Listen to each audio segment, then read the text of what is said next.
నేను మీకు ఈ ఉదాహరణ చెప్పేటప్పుడు మీరు పవిత్రమైన మనస్సుతో వినవలసి ఉంటుంది. ఇది యథార్థముగా జరిగిన ఒక విషయాన్ని మీకు మనవి చేస్తున్నాను. కబీర్ దాస్ గారి భార్య ఉండేది లోయి అని. ఆ తల్లి మహా అందగత్తెడు. కబీర్ దాస్ గారి ఇంటికి ఎవరైనా సాధుపురుషులు వస్తే ఒళ్ళు తెలిసేది కాదు, మహాసంతోషం. ఓసారి ఇంటికి బోలెడంత మంది సత్పురుషులు వచ్చారు. లోయిని పిలిచి వీళ్ళందరికీ రాత్రి భోజనానికి ఏర్పాట్లు చేయి అన్నాడు. ఆవిడ వంటింట్లోకి వెళ్ళి చూసింది, బియ్యపు గిజ్జ లేదు, ఉప్పు బద్దలే లేదు ఇంట్లో. ఏం చేస్తుంది? పక్కనున్న ఒక వర్తకుడి దగ్గరికి వెళ్ళి, నాకు అన్నం తినడానికి అక్కర్లేదు, నా కొడుకు తినడానికి అక్కర్లేదు, నా భర్తకి సత్పురుషులకి అన్నం తినడానికి వెచ్చాలు అరువిమ్మని అడిగింది. ఇస్తా, మీ ఆయన తీర్చడు, ఎప్పుడూ భగవన్నామని చెప్పుకు తిరుగుతాడు, రూపాయి సంపాదించాలన్న తాపత్రయం లేదు, తీర్చడు. ఎలా ఇస్తాను? ఇవ్వలేనన్నాడు. కాదు కాదు, సత్పురుషులకి అన్నం పెట్టకపోతే ఆయన తట్టుకోలేడు, అందుకని ఇమ్మని అడుగుతున్నాను, ఇమ్మంది. ఆయన అన్నాడు, మీ ఆయన ఎటు అప్పు తీర్చడు, కానీ రాత్రి నీ ఇంటికి వచ్చిన అతిథులకు అన్నం పెట్టి వాళ్ళు వెళ్ళిపోయిన తర్వాత నువ్వు మా ఇంటికి వచ్చి, నేను వాక్యాన్ని పూర్తి చెయ్యక్కర్లేదు, మీరు ప్రాజ్ఞులు గమనించగలరు, ఆయన ఏది అడగకూడదో అది అడిగాడు, అటువంటి భోగమును నాకు ఇవ్వగలవా అని అడిగాడు. ఆమె ఒక్క క్షణం నిరుత్తురురాలై ఆలోచించింది. భర్త గౌరవమా, సత్పురుషులకి మాట దక్కడమా, తన శరీరమా ఆలోచించి అలాగే అన్నీ తీసుకెళ్ళింది, వండి పెట్టేసింది. సత్పురుషులందరూ భోజనం చేసేశారు, సంతోషంగా వెళ్ళాడు, దిగబెట్టేశాడు కబీర్ దాస్ గారు. ఇంటికి తిరిగి వచ్చేశాడు, హోర్న వానబడుతోంది. ఏడుస్తూ నించునుంది లోయి.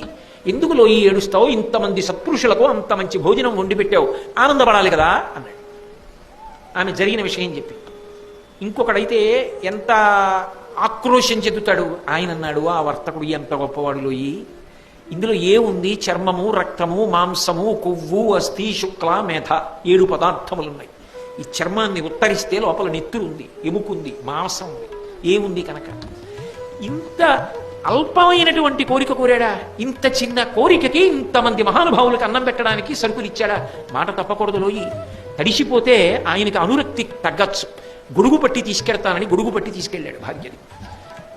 లౌకిక దృష్టితో చూసినప్పుడు చాలా అసహ్యంగానే కనపడుతుంది, నేను కాదన్నా. తలుపు కొట్టాడు. ఇంత వాన ఉరువులు పిడుగులని వర్తకుడు పడుకున్నాడు. ఆయన లేచి వచ్చి ఎవరన్నాడు? నేను లోయిని అంది. ఆయన ఆశ్చర్యపై తలుపు తీశాడు. రామనామ భజన చేస్తూ కబీర్ దాస్ గారు అటు తిరిగి ఉన్నాడు. ఎలా వచ్చావు అన్నాడు. మా ఆయన తీసుకొచ్చారు.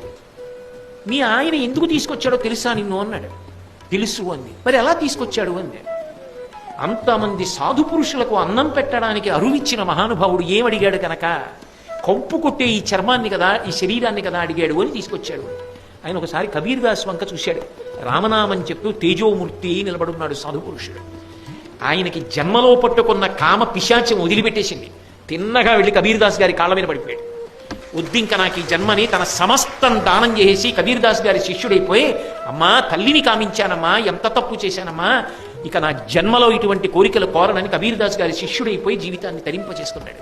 ఒక సత్పురుష సహవాసం మనిషిని అంతా మారుస్తుంది. అందుకే ఒకటి అంటారు, కోట్లు పోతే బెగపెట్టుకోకు, ఒక సత్పురుషుడితోటి సహవాసం పోయిందా ఇక నీకు మళ్ళీ జన్మలో దొరుకుతుందన్న ఆశ మాత్రం లేదు.